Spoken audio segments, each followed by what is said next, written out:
목사입니다. 크리스찬들의 책장 중에 가장 많이 꽂혀 있는 책 중 하나를 꼽으라면 아마 순전한 기독교를 꼽게 될 겁니다. 오늘부터는요, 이 순전한 기독교의 내용 요약과 리뷰를 해보려고 합니다. 같이 출발하시죠.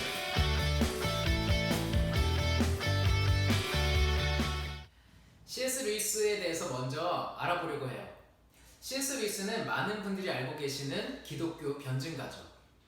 변증가가 무엇이냐면요, 어떤 경험에 의해서 무언가를 어떻더라라고 말하는 것이 아니라 개념을 논리적으로 설명하고 분석하고 연구하는 겁니다.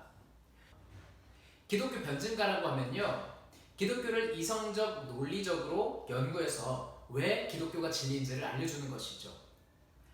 C.S. 루이스는요, 기독교 변증가이기 이전에 소설가이고요, 시인이고 작가, 비평가, 영문학자입니다. C.S. 루이스는 1800년대 후반부터요 1900년대 초반까지 살았던 사람인데요. 그는 어려서부터 기독교 배경인 집안에서 자라지만 부모님의 죽음과 함께 이 학창시절 신앙을 잃게 되죠. 무신론자가 됩니다.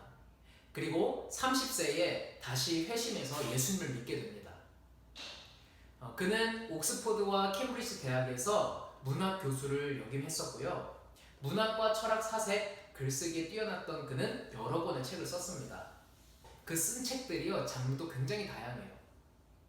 어린아이들에게 성경을 설명하기 위해서 지은 소설이 있는데 그게 바로 우리가 잘 알고 있는 나니아 연대기입니다. 또 사탄의 속성을 소설로 잘 보여준 스크루테이프의 편지도 있죠. 자신의 회심 후에 쓴 예기치 못한 기쁨이라는 책도 있고요. C.S. 루이스는 이렇게 수많은 에세이와 변증집, 또 소설을 내는데요. C.S. 루이스의 많은 저작 중 함께 볼 책은요, 바로 순전한 기독교입니다. 순전한 기독교는요, 라디오 방송 내용을 편집한 단행본인데요. C.S. 루이스가 이 방송을 할 당시 영국의 성공회는 이 저교회파와 고교회파로 나뉘어서 많은 논쟁을 벌여왔습니다. 그 어느 편에서 쓴 책은 아니고요. C.S. 루이스가 활동하던 시기에 한창 이 이성이 꽃피우고 자유주의 신학이 팽배했던 때거든요. 이 시기에 그리스도의 인성과 신성, 이것을 강조한 기독교의 보편 교리를 설명한 책이 바로 순전한 기독교입니다. 이 책의 목차에 대해서 좀 알아보죠. 첫 번째 파트는요, 옳고 그름, 우주의 의미를 푸는 실마리입니다.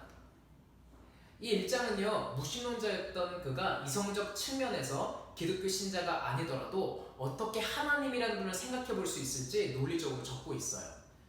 그리고 2장에서는요, 예수님을 믿는다고 하는 사람들이 도대체 뭘 믿고 있는 것인지 기본적인 교리에 대해서 설명해 주고 있죠. 3장에서는 예수님을 믿는 그리스도인들이 어떤 덕목을 가지고 살아가는지에 대해서 이야기해 주고 있는데요. 성, 윤리, 결혼, 사랑, 소망, 믿음 등 이렇게 정리를 해서 보여주고 있습니다. 마지막 4장에서는요, 삼위일체 하나님이 어떤 분이신지 또 그분을 어떻게 이해할 수 있는지 설명해 주고 있죠.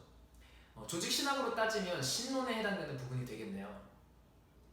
이런 삼위일체 하나님을 사람들이 어떻게 믿고 따라야 하는지를 보여주는 것이 바로 4장의 내용입니다. 이번 영상에서는요, 순전한 기독교의 1장을 같이 살펴보려고 해요. 순전한 기독교가 사실 그렇게 순전하게 읽히는 그런 책은 아니에요. 어느 지점에서 이야기를 시작하고 있고 또 어느 측면에서 기독교를 바라보고 있는지에 대해서 알면 훨씬 더 이해가 쉬울 것 같은데요. 1장은 그 출발점이 어딘지를 보여주는 그런 챕터입니다. 1장에서 C.S. 루이스가 기독교를 설명하는 출발 지점이 나오는데 1장에서 중요한 주제 2가지가 있어요. 그 첫 번째는 뭐냐면요, 인간은 모두 일정한 방식대로 행동해야 한다는 이런 사고 방식을 가지고 살아간다는 것이죠. 이것을 뭐라고 부르냐면 자연법이라고 부릅니다. 옳고 그름에 대한 법칙과 규칙을 이 내면에 가지고 있다는 것입니다. 마치 이런 거죠. 하나님의 존재를 설명해 보십시오. 이렇게 했는데 그걸 알 수 있는 길은 바로 당신에게 있습니다. 바로 우리 사람에게 있는 것이죠. 라고 이야기하는 거예요. 인간 모두가요, 교육, 그 다음에 사회 관습 이런 것을 통해서 배우기 이전에 내면의 도덕성을 가지고 태어난다는 것입니다. 이런 예를 나치에서 찾아보고 있는데요. 만약 자연법이 교육되고 학습된 것이라면 나치가 말하는 유대인 학살 이유가 합리화될 수 있겠죠. 하지만 세계 인류가 생각을 해봤을 때 나치는 뭔가 옳지 않은데? 나치는 뭔가 잘못됐어. 이렇게 생각을 한다는 거예요. 여기서 뭔가가 잘못할 때 이 무언가가요, 바로 자연법이라는 겁니다. 물질적 우주 너머에 있는 무언가 혹은 누군가가 있다는 것인데요. 이것을 도덕률이라는 것을 통해서 우리 인간에게 찾아오고 있다는 거죠. C.S. 루이스가 이 1장에서 말하는 중요한 두 번째 주제가 있습니다. 그건요, 아무도 이 자연법을 지키고 살아가는 사람이 없다는 거예요. 거짓말은 잘못됐어 라고 모든 사람들이 생각을 하고 말을 하죠. 또 아이를 키우시는 분들은 거짓말하면 안 돼, 거짓말은 잘못된 거야 라고 가르치지만 그걸 말하고 있는 부모 그 자신도 거짓말을 하며 살아가고 있다는 겁니다. 그래서 C.S. 루이스가 기독교를 설명하면서 중요한 이야기를 하나 하는데요. 기독교는 자연법을 지키지 못하며 살아가는 낭패감에서 출발을 한다는 거예요. 한 대목을 읽어드릴게요. 여러분은 먼저 도덕률이라는 사실이 정말로 존재하며 그 법칙의 배후에 어떤 힘이 있고 여러분이 그 법을 어김으로써 그 힘과 잘못된 관계를 맺었다는 것을 깨달아야 합니다. 이 모든 것을 깨닫기 전에는 정말이지 이 모든 것을 깨닫는 그 순간이 오기 전까지는 기독교는 여러분에게 아무 말도 할 수 없습니다. 저는 이 지점에서요, 예수님께서 말씀하셨던 팔복이 생각이 나요. 마태복음 5장 3절 말씀인데요. 예수님께서 말씀하셨던 복이 있는 자 가장 첫 번째가 누구죠? 바로 심령이 가난한 자입니다.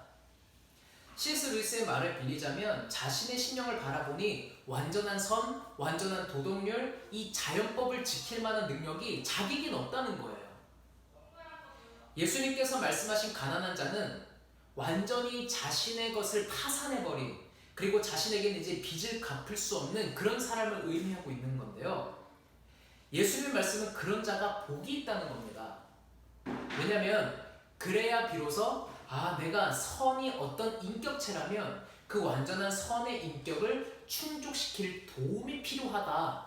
이런 것을 느끼게 되기 때문이죠. 이걸 느끼는 사람은 예수님을 찾게 되는 것입니다. 그리고 그 예수님을 통해서 천국을 소유하게 되는 것이죠. 이게 오늘 함께 본 순전한 기독교 1장의 내용이었습니다.